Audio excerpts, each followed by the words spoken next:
All right, this teaching is going to be on adult children in the home. If you've got adult children in your home, or you're going to have adult children in your home, or you've had adult children in your home in the past, this could be a problem.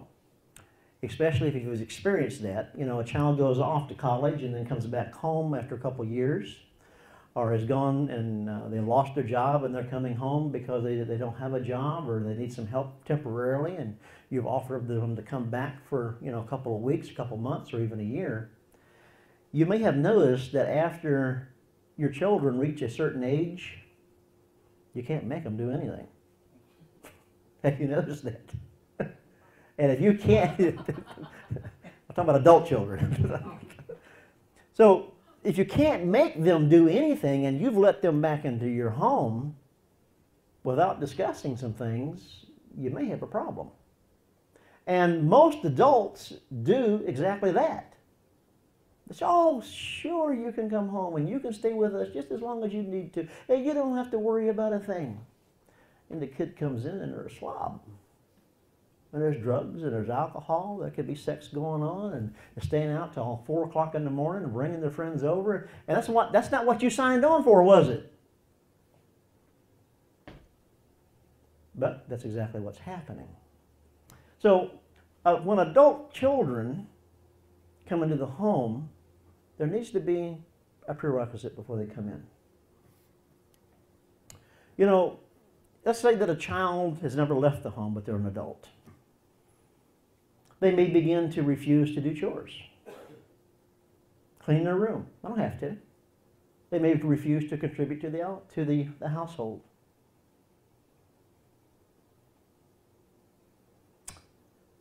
And you're in a battle with them because they won't clean their room. They do what they want to do. They watch what they want to watch on television. They do drugs. They have their friends over. Stay out till late. Or don't come home at all. And you can't really force them to do anything. It's a problem, isn't it? And there's a lot of parents that come here are in that exact situation. Adult children living in the home think that because they're no longer classified as a child, that they no longer have to obey the rules of the home. To help resolve issues like this, the adult child needs to be brought in an understanding that even though they are now an adult, they still have to abide by the rules of the home that the adults in the house abide by. And you're the adults. You are the authority figure of the home. You are the one who pays the bills. You're the one who makes the rules, not the adult child. Adult children in rebellion should all be given a choice to obey the rules or face the consequences of their disobedience. To establish the rules to the adult child, a meeting should be held.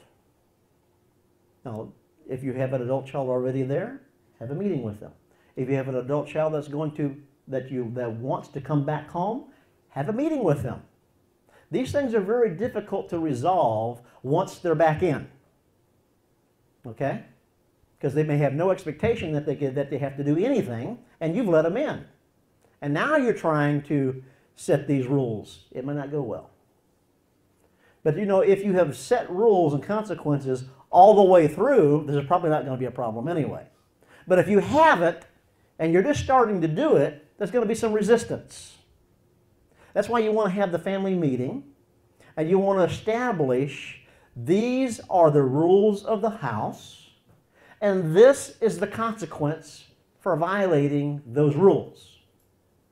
You may want to inform the child that at the age of 18, you're no longer classified as a child, and you no longer have a right to live here. Which means to live in our home now, even though you are my child, you're my daughter or my son, it's no longer a right. It's a privilege. And privileges are like a driver's license. To keep a driver's license, you must obey the rules of the road. To stay in this home, you must obey the rules of the home. If you don't obey the rules of the road, you lose the privilege to have a license and to drive. And if you refuse to obey the rules of the home, you have made a choice to not live here anymore. In other words, you're not throwing them out. They've made a choice to not do what they need to do to keep a driver's license. They've made a choice to not do what they need to do to have the privilege of living in your home. You're not throwing them out. They made the choice to not live there because they don't want to obey the rules that give them the privilege to be there. That's very different, isn't it? So we're not throwing them out. That's their choice. They can either obey the rules to live there or choose to live somewhere else. Now, when we give these rules, again, we want to go through a negotiation process. We don't want to be a dictator. You don't want to dictate rules to an adult child, just like you wouldn't want to dictate them to a small child, okay? You want the child to have some ownership in it, especially if they're an adult. And so you can negotiate to places of the time that they should be in, negotiate to when they can have company over, negotiate to can have a curfew even though they're an adult. You know, they're living in your home. It doesn't make any difference that they're 21. I don't want to be worrying about where you're at after 2 o'clock in the morning. So to live here, I know that you're an adult, and I know that you don't have to be home before 2, but to stay in this house, you'll have to. So if you don't want to stay, come home before 2, that's okay with me. You don't have to. You just lose the privilege of living here. You see? Yes, you can use alcohol if you want to, and you can get drunk every night if you want to, and you can use drugs. You're an adult. You just can't stay here and do that. So that means if you want to get drunk every night and use drugs and you want to be out past 2, that's okay. But you just can't do it here. So you have to make a choice. Do you want to live here and not do those things, or do you want to do those things and live somewhere else? We love you. We would love for you to stay with us. We want you to stay with us, but it's up to you whether you do or not. It changes everything, doesn't it? Now, if they agree and then they start breaking the rules, then you could sit down with them and say, have you made a decision to live somewhere else? No, why'd you say that? Because you were out till 4 o'clock this morning. I know, I was up all night waiting.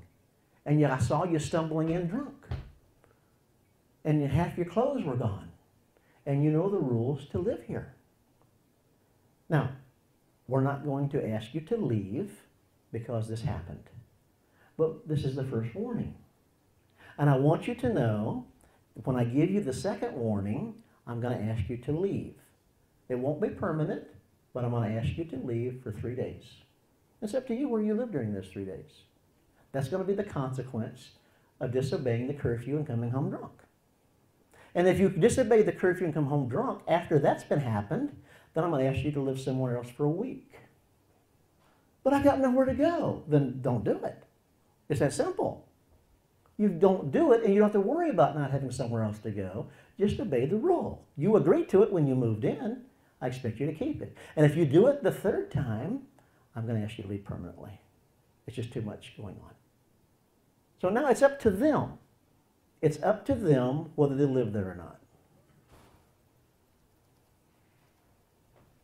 Some considerations when making the rules: a curfew, regardless of their age.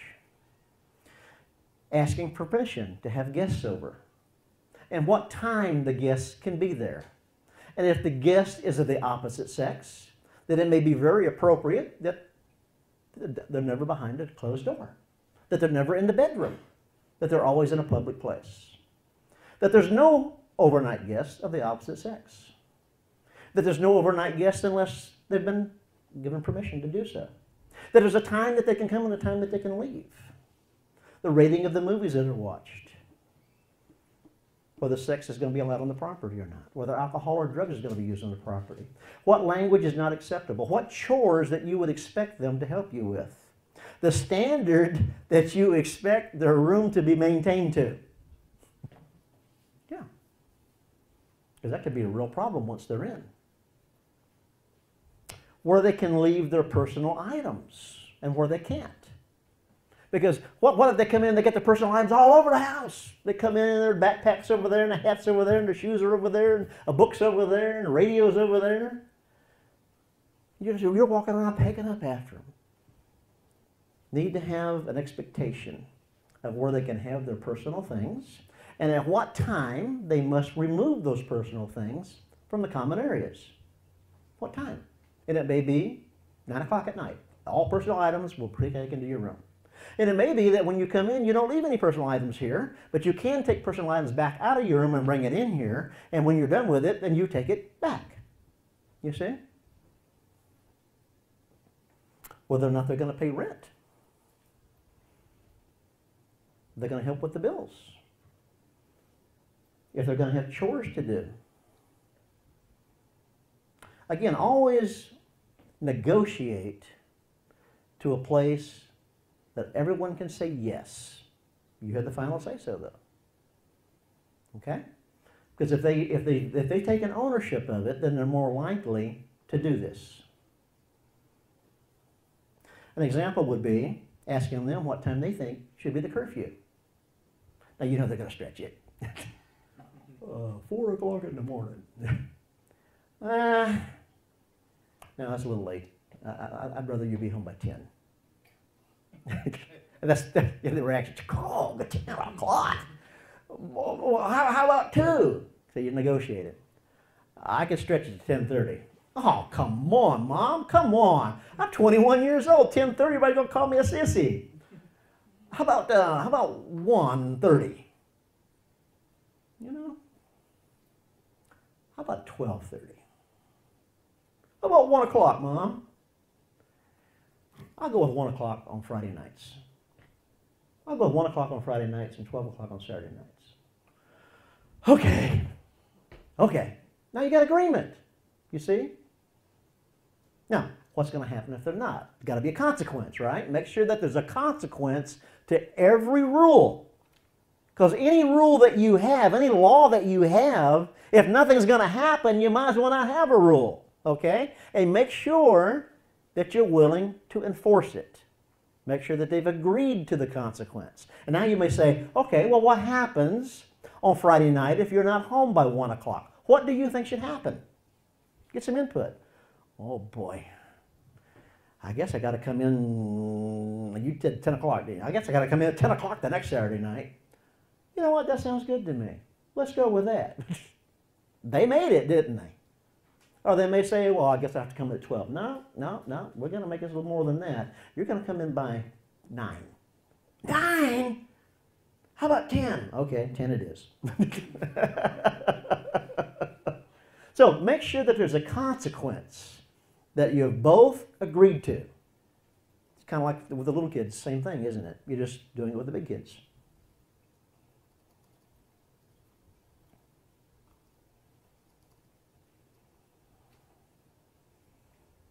Again, if the child is an adult child that's left the house and you're letting them back in, make sure you do this before they move in. It's very difficult once they're in. They need to have an expectation, and they need to be able to make a decision if this is what they want to do. I didn't know it was going to be like this, or I wouldn't have came. Well, that may be true. That's why they need to know what it's going to be like before they come. Because they may choose to go somewhere else, and you go, whew, thank goodness. Or if they choose to come, then it's going to be okay because you've got the rules. They're not going to disrupt the house. What if they have a house key and they come in after you've gone to bed, and when you know that, like, let's say they're on their 3 nights of not being able Would you repeat that again? Let's say they're on their 3 nights of not being able to come in the house, and they have a key to the house, and you're in the bed, and then you hear them come in. What do? Do you get up and tell them they have to leave, or? Well, since there wasn't a rule for that, then you may have to establish a new rule. Okay, you have broke. Well, no, the rule's there, they know the consequences. Right, but they came in during the consequence. Yeah, they came in. Okay, so we need a new rule for breaking the rule of the consequence. Oh, Lord. So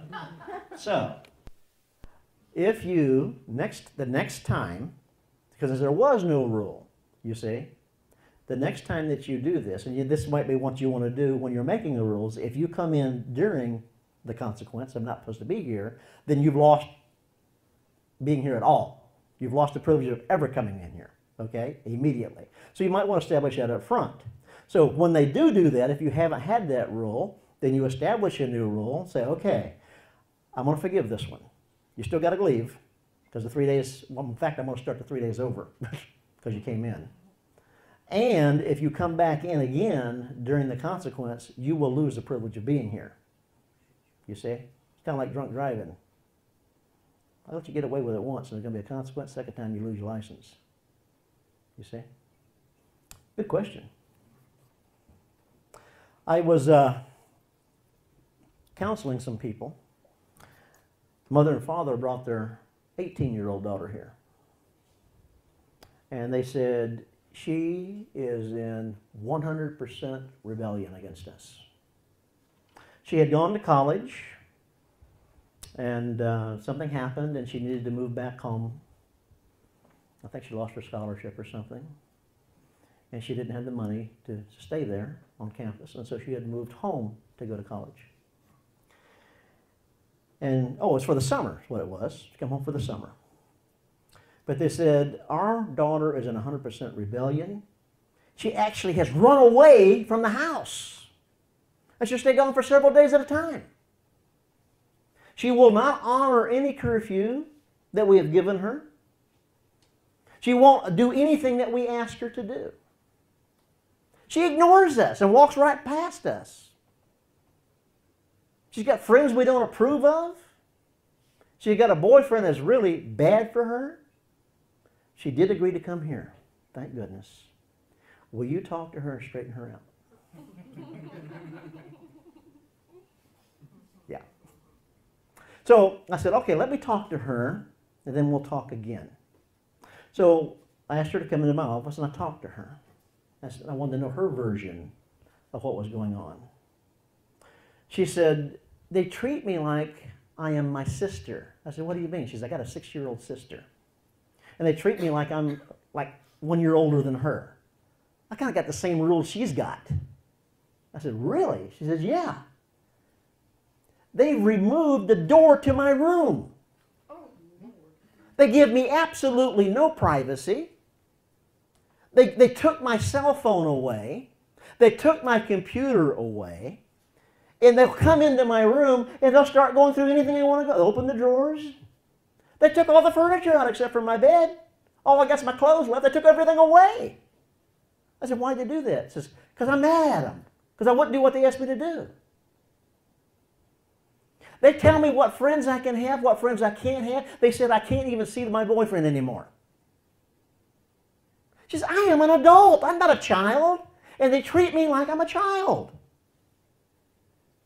Everything's a no.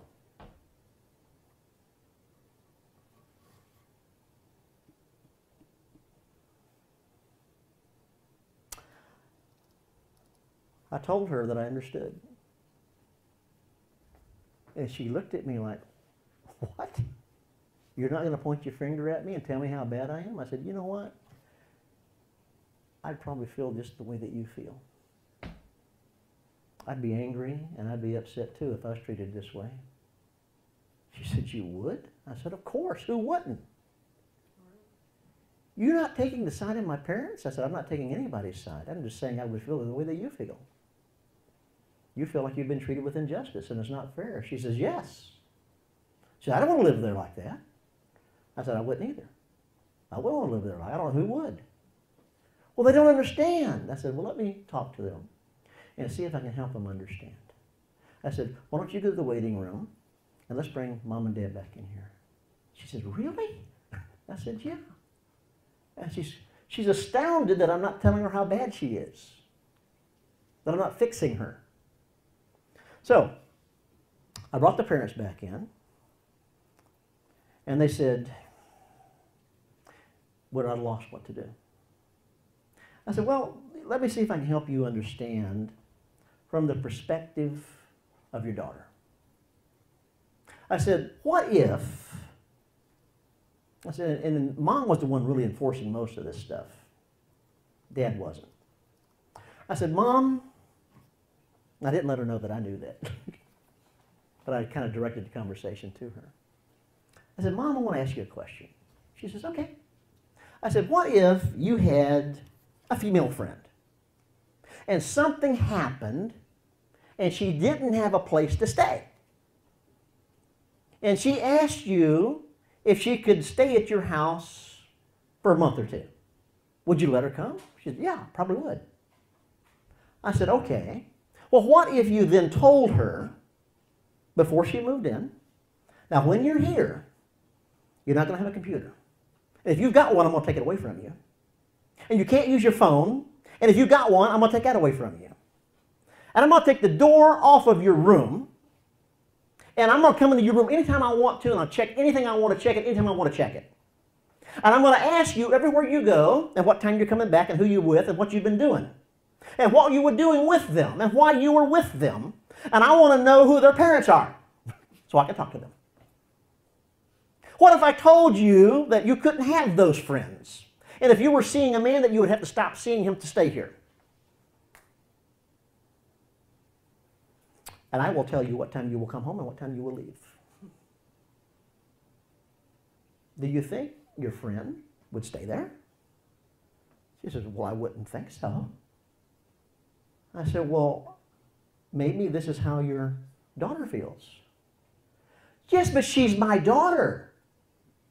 I said, yeah, she's your daughter, but she's also an adult that you're treating as if she's a child. And I said, when you take an adult like your friend and treat them like a child, there's going to be some rebellion. Would your friend not rebel? What if you didn't tell your friend these rules and they moved in and then you said, this is how it's going to be? You think she would stay there? She said, no, she wouldn't. I said, neither does your daughter. Your daughter don't stay there either, does she? She said, no, she doesn't. I said, well, this is why. You're treating her like she's a child. But she's in rebellion. I said, children do not rebel against love. They rebel against injustice. I said, if you look at the situation of the world, these countries that's in rebellion, Libya is in rebellion, Syria is in rebellion, there's countries all over that's in rebellion, they've got civil wars. These people are not revolting and rebellion against a beloved leader. They don't do that. Leaders that love the population, they feel loved by their leaders, they don't rebel. They rebel against perceived injustice. And they rebel against people that they feel like they don't care about them and treat them wrong and not fairly. I said, the reason that your daughter is in rebellion is because she feels that you're treating her like a child with injustice as is not fair, and that you don't recognize her as an adult. And she has no say-so in her life. You're dictating every move of it. Just like your friend would not stay there, your daughter won't stay there either. You've got to change how you see your daughter. You can see her as your daughter who is an adult, and change your relationship with her from child to adult. Treat her with the same respect and the same honor that you would your friend. And you would tell your friend, these are the rules. And you would negotiate with your friend to when they could have friends over. And you wouldn't be taking the door off, and you wouldn't be taking things away. You would be negotiating what the rules of the house were, and you would tell your friend the consequences of violating those rules. And if your friend chose not to adhere to those rules, you would ask your friend to leave. Do the same thing with your daughter. Stop treating her like a child. She looked at her husband. She said, this makes sense. This makes sense. I said, okay. Then we need to change how you relate to your daughter. And I'm going to ask you to do something you might not want to do. She said, what's that? I said, I need for the two of you to ask her to forgive you for the way that you've treated her with all this injustice. But she, I said, no, don't reflect on what she's done. She's just reacting to you. Anyone would react this way to you that's an adult that you treat this way.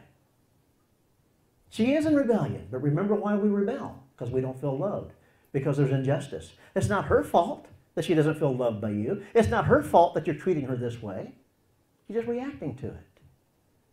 I want you to be the more mature one. I want you to be the spiritual one and ask first. Focus on what you have done instead of what she's done. Are the two of you willing for me to bring her back in here and you scoot your chairs over to her like mom and dad and ask her to forgive you?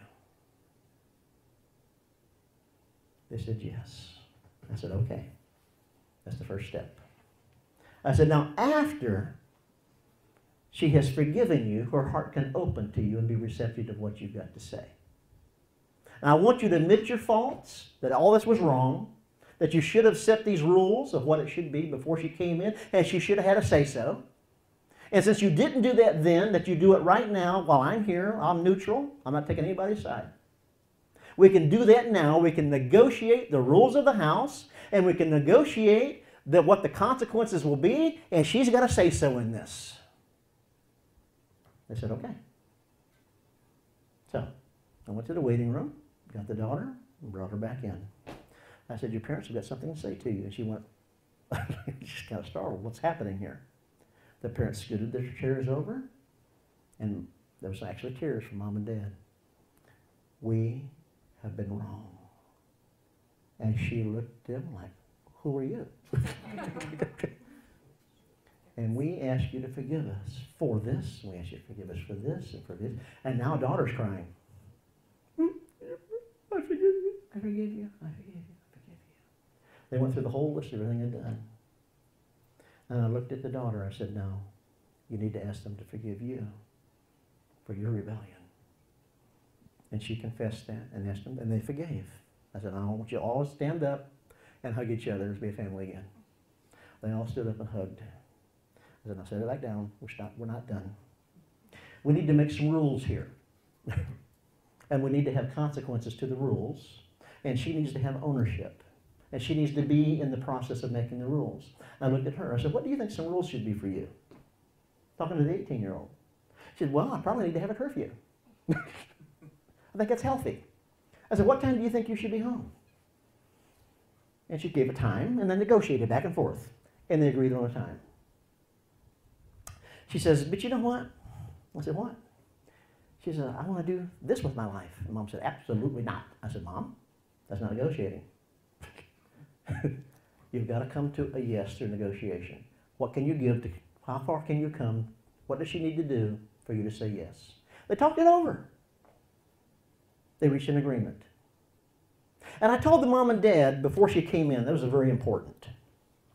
They said, this guy is a bad influence over her. And we don't want this guy in our house. We don't want him ever around her. I said, does she tell you that she loves him? They said, yes. I said, how do you think she feels if you don't love who she loves? They said, well, I guess she doesn't feel good at all. I said, do you allow him in the house? Oh, absolutely not. We will not allow him in our house. I said, why not? Because we don't approve of him. I said, are you not Christians? They said, yes, we're Christians. I said, would you not want to show this guy what a Christian family looks like? That you accept someone who's not like you? That you will still love him and accept him where he's at? And set a good example for him? And for your daughter to feel loved by you because you're accepting who she accepts and you're loving who she loves? I said, you know, if you don't love who someone else loves, they don't feel loved by you. Don't you think this would be the right thing to do with this guy? They said, yeah, it's the right thing to do. So as part of the negotiation, they repented for not accepting the guy that she loved and told her that he was welcome in their home. That he was welcome. But they negotiated to the times that he could be there. They negotiated it couldn't be overnight. They couldn't be drunk. All these things, they negotiated to a place that he could say yes. So they made the rules and they made the consequences, and everybody was in agreement. There's nothing to fight about anymore. Any questions on that? Adults, children living in the home. Would you come up here to ask the question? No one's going to hear it.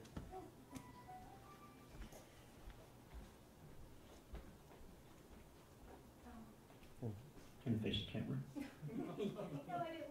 Okay, I'll face the camera. You ask the question. Okay. If you have a, okay, so you have a daughter who, now I'm forgetting. I got nervous. Okay, my question was, okay, so you have the, like you said, the 3 nights and then the 1 week out of the house. But she is dating a guy that is really not a very good guy who is into drugs and doing things that you know is bad. And you know that if you give her that consequence, you can't come home for 3 nights, she's going to stay with that guy. What do you still agree with that? I mean, 'cause that's What does God make you do? I know, but I'm saying for a mom to just send her daughter right into this guy's house. She's made a choice. God gives us a free will and lets us make the choices, and there's a consequence to those choices. Okay. I know mom's heart, and that's not what mom wants. But here's what mom could do. That relationship's probably not going to last a long time. Okay? And once that relationship is over, now we can make a new rule. These are the guys that you can date and still live here. They won't use drugs, they won't use alcohol, or whatever it is. They will have these moral standards. If you choose to date someone that doesn't have these standards, then you chose not to be here. And another rule is that anyone who dates you, they must first come and meet us. And we may have to have a conversation with them. We may interview them because you're our daughter and we love you. And if they won't come and talk to us and allow this interview, then we will not approve of you dating them. And if you choose to date them anyway, then you've lost the privilege of being here. Does that answer your question? Okay. Any other questions? What if they have a friend that totally... Let's repeat the question. What if they have a friend, let's say, that steals from you? Mm-hmm. Let's say they have a friend come over and the friend steals from you. Is that a time where you can say, no more, that friend cannot come here at all? Yeah, it's time for a new rule, isn't it? Okay? And so we're talking about sin that's not acceptable in your home. You can't trust them, okay? So you're obviously not going to have someone in your home that you can't trust. So you can negotiate. You can say, you know, we're not going to say you can't be their friend anymore. But what we're saying is they can't come in our house anymore, okay? And now if they steal outside the house, then you got another negotiation. They can't be on the property anymore, okay? And you may reach the point that where you can say they can't be your friend anymore, okay? But you don't want to just say stop it, you know, all off at one time. Give as much grace as you possibly can up front, okay? Just like the policeman. He doesn't put you in jail. He gives you a ticket and he writes it for the less fine as he can, okay? The minimum. Okay? Any other questions?